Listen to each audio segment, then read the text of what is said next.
السلام علیکم ورحمۃ اللہ۔ قبر کی پہلی رات، پہلے 24 گھنٹوں کا احوال۔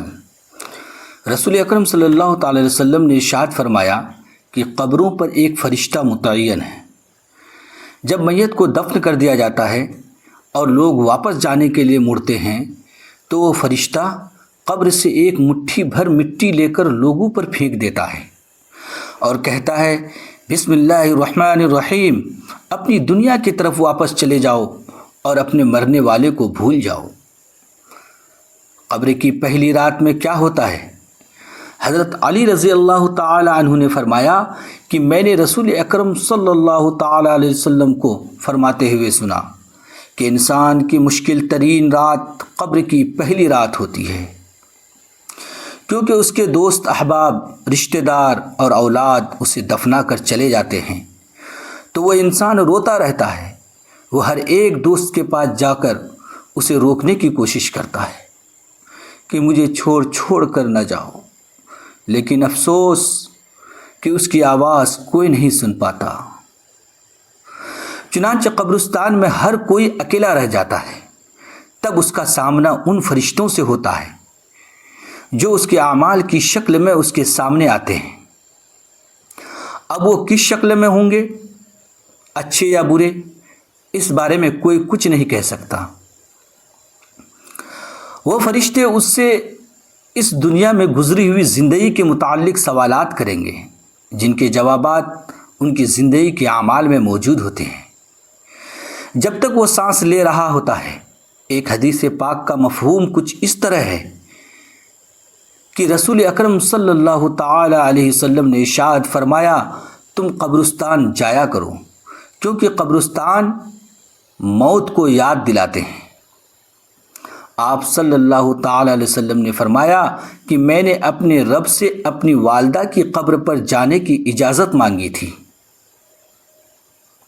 مجھے اس کی اجازت مل گئی، لہذا تم بھی قبرستان جایا کرو۔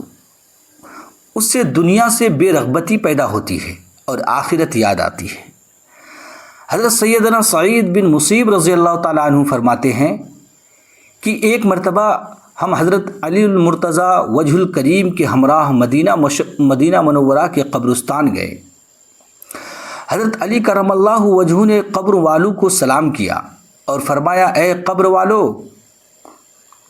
تم اپنا حال بتاؤ یا ہم تمہیں بتائیں؟ حضرت سعید بن مسیب رضی اللہ تعالیٰ عنہ فرماتے ہیں کہ ہم نے قبر سے وعلیکم السلام ورحمۃ اللہ وبرکاتہ کی آواز سنی۔ کوئی کہنے والا کہہ رہا تھا، اے امیر المومنین، آپ ہی خبر دیجئے کہ ہمارے مرنے کے بعد دنیا میں کیا ہوا۔ حضرت علی کرم اللہ وجہ الکریم نے فرمایا، سنو، تمہارے مال تقسیم ہو گئے، تمہاری بیویوں نے دوسرے نکاح کر لیے، تمہاری اولاد یتیموں میں شامل ہو گئی، اور جس مکان کو تم نے بہت مضبوط بنایا تھا اس میں تمہارے دشمن آباد ہو گئے۔ اب تم اپنا حال سناؤ۔ یہ سن کر ایک قبر سے آواز آئی، اے امیر المومنین، ہمارے کفن پھٹ گئے، ہمارے کفن پھٹ کر تار تار ہو گئے، ہمارے بال جھڑ کر منتشر ہو گئے، ہماری کھالیں ٹکڑے ہو گئیں، ہماری آنکھیں بہہ کر رخسار پر آ گئیں۔ ہم نے جو نیک اعمال کیے تھے ان کو پایا، اور جو کچھ پیچھے چھوڑا اس میں سے ہمارا نقصان ہوا۔ قبر میں اعمال کا استقبال، جب مردے کو قبر میں رکھا جاتا ہے تو اس کی نماز اس کے دائیں جانب آ کر کھڑی ہو جاتی ہیں، روزہ بائیں طرف کھڑا ہو جاتا ہے، قرآن کریم کی تلاوت اور اللہ کا ذکر سر کی طرف کھڑے ہو جاتے ہیں، اور جماعت کے ساتھ نماز پڑھنے کے لیے جو قدم چلے ہیں وہ پاؤں کی طرف کھڑے ہو جاتے ہیں۔ اس وقت عذاب قبر اپنی گردن نکالتا ہے اور مردے تک پہنچنا چاہتا ہے۔ اگر وہ دائیں طرف سے آتا ہے تو اس کی نماز کہتی ہے، پرے ہٹ، خدا کی قسم یہ شخص دنیا میں بہت مشقت اور مصیبت اٹھاتا رہا، ابھی ذرا آرام سے سویا ہے۔ پھر عذاب بائیں طرف سے آنا چاہتا ہے تو روزہ اس سے اس طرح ہٹا دیتا ہے، پھر وہ سر کی طرف سے آتا ہے تو تلاوت قرآن اور ذکر الہی اسے روک دیتے ہیں۔ غرض کہ وہ عذاب جس طرف سے بھی آنا چاہتا ہے اسے راستہ نہیں ملتا۔ یہ اس وجہ سے کہ اللہ تبارک و تعالیٰ کے اس بندے نے اپنی زندگی میں دنیا کے اندر رہ کر یہ عبادتیں کی تھی، لہذا وہ عذاب عاجز اور کمزور ہو کر واپس چلا جاتا ہے۔ اس کے بعد صبر جو ایک کونے میں کھڑا ہوتا ہے، عبادتوں سے کہتا ہے میں تو اس انتظار میں تھا کہ اگر کسی طرف سے کسی طرف کی عبادت میں کچھ کمزوری ہو تو میں اس کی طرف ہمدردی کروں گا، مگر الحمدللہ تم نے مل کر اسے دفع کر دیا، لہٰذا اب میں اعمال کے ترازو میں اس کے کام آؤں گا۔ منکر نکیر کا آنا، قبر میں دو دو فرشتے جن کو منکر نکیر کہا جاتا ہے آتے ہیں، ان کی آنکھیں بجلی کی طرح چمکتی ہیں اور آواز بادل کی طرح گرج کی ہوتی ہے، اس کے دانت گائے کے سینگوں کی طرح باہر نکلے ہوتے ہیں، ان کے منہ سے آگ کی لپیٹیں نکلتی ہیں، بال اتنے لمبے ہوتے ہیں کہ پاؤں تک لٹکتے ہیں، اور ان کے ایک کندھے سے دوسرے کندھے کا فاصلہ اتنا ہوتا ہے کہ کئی دن چل کر بھی ختم نہ ہو۔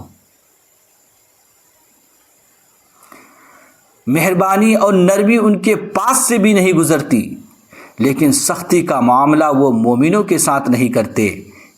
بہرحال ان کے ایسی ڈراؤنی شکل و صورت کی ہیبت ہی کیا کم ہے، ان دونوں کے ہاتھ میں ایک بہت بڑا لوہے کا ہتھوڑا ہوتا ہے جسے اگر تمام دنیا کے جن اور انسان مل کر اٹھانا چاہے تو اٹھانا تو درکنار، اسے ہلا بھی نہیں سکتے۔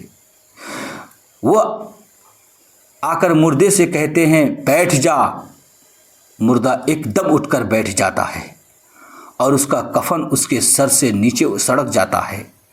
وہ سوال کرتے ہیں تیرا رب کون ہے؟ تیرا دین کیا ہے؟ تیرا نبی کون ہے؟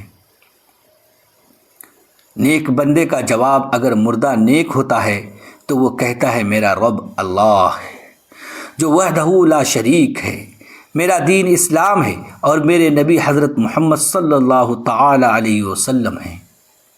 یہ سن کر وہ دونوں کہتے ہیں تو نے سچ کہا۔ پھر اس کی قبر کی دیواریں سب طرف سے ہٹا دی جاتی ہیں جس سے وہ بہت وسیع ہو جاتی ہیں۔ اس کے بعد فرشتے کہتے ہیں سر اٹھاؤ۔ جب مردہ سر اٹھاتا ہے تو اسے ایک دروازہ نظر آتا ہے جس میں جنت نظر آتی ہے۔ فرشتے کہتے ہیں اے اللہ کے دوست، اے اللہ کے بندے، وہ جگہ تیرے رہنے کی ہے، اس وجہ سے کہ تم نے اللہ تبارک و تعالیٰ کی اطاعت اور فرما برداری کی ہے۔ حدیث پاک میں آتا ہے جس کا مفہوم کچھ اس طرح ہے کہ رسول اللہ صلی اللہ تعالی علیہ وسلم نے ارشاد فرمایا قسم ہے اس ذات پاک کی جس کے قبضے میں میری جان ہے، کہ مردے کو اس وقت ایسی خوشی ہوتی ہے جو کبھی ختم نہیں ہوگی۔ اس کے بعد فرشتے کہتے ہیں اپنے پاؤں کی طرف دیکھ۔ جب وہ دیکھتا ہے تو اسے دوزخ کا دروازہ نظر آتا ہے جس سے دوزخ کا حال نظر آتا ہے۔ فرشتے کہتے ہیں اے اللہ کے ولی، اے اللہ کے بندے، تو نے اس دروازے سے نجات پا لی۔ اس وقت ابھی بندے کو اس قدر خوشی ہوتی ہے جو کبھی ختم نہیں ہوگی۔ اس کے بعد اس کے قبر میں 70 دروازے جنت کے کھول دیے جاتے ہیں جن سے وہاں کی ٹھنڈی ہوا اور خوشبوئیں آتی رہتی ہیں، اور وہ قیامت تک ان بہاروں میں رہتا ہے۔ کیسی خوش نصیبی ہوگی اس روح کی جس کے ساتھ اللہ تبارک و تعالی اپنی مہربانی اور رحم و کرم کا سلوک فرمائے گا۔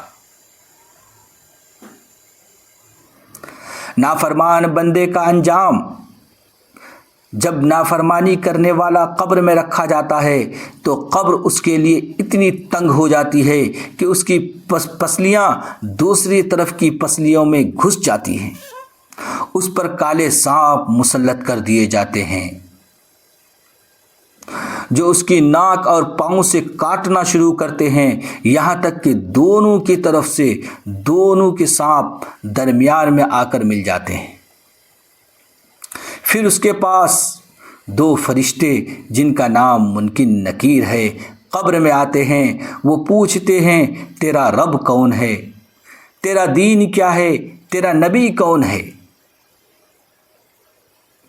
وہ ہر سوال کے جواب میں کہتا ہے میں کچھ نہیں جانتا۔ اس پر وہ غرض اس قدر زور سے مارتے ہیں کہ اس کے گرد چنگاریاں قبر میں پھیل جاتی ہیں۔ اس کے بعد اس سے کہتے ہیں اوپر دیکھ۔ جب وہ اوپر کی طرف دیکھتا ہے تو جنت کے باغات و بہار نظر آتے ہیں۔ فرشتے اس نافرمان سے کہتے ہیں اے اللہ کے دشمن او اللہ کے نافرمان، اگر دنیا میں تو اللہ کی اطاعت و فرما برداری کرتا تو یہ تیرا تو یہ ٹھکانہ ہوتا۔ ایک حدیث کا مفہوم کچھ اس طرح ہے کہ رسول اکرم صلی اللہ تعالی علیہ وسلم نے ارشاد فرمایا قسم ہے اس ذات پاک کی جس کے قبضے میں میری جان ہے، اس سے اسے اس وقت ایسی حسرت ہوتی ہے کہ اس جیسی حسرت پھر کبھی نہیں ہوگی۔ پھر اس کے لیے دوزخ کا دروازہ کھولا جاتا ہے اور فرشتے کہتے ہیں اللہ کے دشمن یہ تیرا ٹھکانہ ہے، اس لیے کہ تو نے اللہ تبارک و تعالیٰ کی نافرمانی کی ہے۔ اس کے قبر میں 70 دروازے جہنم کے کھول دیے جاتے ہیں جن سے قیامت تک گرم ہوائیں اور دھواں وغیرہ اسے آتا رہتا ہے۔ آخری بات، ایک حدیث کا مفہوم کچھ اس طرح ہے کہ رسول اکرم صلی اللہ تعالی علیہ وسلم نے ارشاد فرمایا کہ اللہ تبارک و تعالیٰ کی طرف سے قبروں پر ایک فرشتہ متعین ہے۔ جب میت کو دفن کیا جاتا ہے تو وہ اس کی قبر کی مٹی ہموار کرتا ہے۔ جب وہ لوگ واپس جانے کے لیے مڑتے ہیں تو وہ قبر سے ایک مٹھی بھر مٹی لے کر لوگوں پر پھینک دیتا ہے اور کہتا ہے اپنی دنیا کی طرف واپس چلے جاؤ اور اپنے مرنے والوں کو بھول جاؤ۔ اللہ تعالی ہمیں نیک اعمال کرنے کی توفیق عطا فرمائے اور ہمارا خاتمہ ایمان پر فرمائے، آمین۔ ناظرین، کمنٹ باکس میں اللہ تبارک و تعالیٰ کے 99 ناموں میں سے ایک نام ضرور ٹائپ کریں۔ ویڈیو اچھی لگے تو ویڈیو کو لائک کریں اور چینل کو سبسکرائب کرنا نہ بھولیں۔ اگلی ویڈیو تک کے لیے اجازت دیجیے، خدا حافظ، السلام علیکم ورحمۃ اللہ وبرکاتہ۔